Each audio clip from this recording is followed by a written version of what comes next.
Hello everyone. Today I figured I would do an update video on all of my pets. Now here's Sheba, and as you see she's got a cuddle bone and she's actually nibbled off of it a good bit. And yeah. And she's sitting underneath our new heat bulb, which is a Zoomed Reptisun basking bulb. And it includes UVA. So, yeah. Sheba goes outside a good 3 days a week, sometimes more, but she does pretty good. Here's her tank.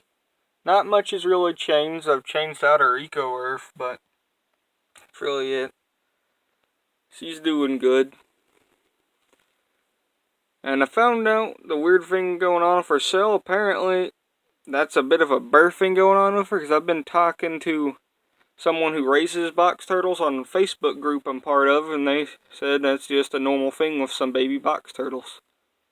Because apparently she was incubated too hot, so yeah. Now on to my next pet. Now I have a light sitting on top of Osckar's thing so I can actually see in it, because the light coming from the window basically reflects everything, and sorry about that. I just had to make it where you can actually see Osckar.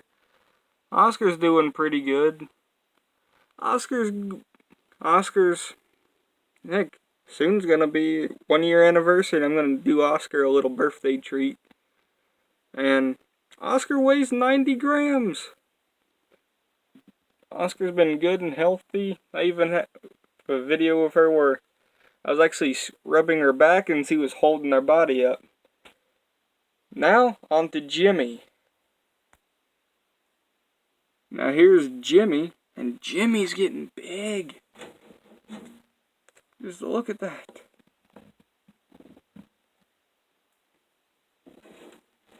Now Gemy eats quite a bit, actually.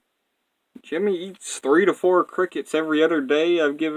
I recently bought waxworms about 2 weeks ago, and I give all my pets 1 and 2 waxworms every week on weekends, so yeah.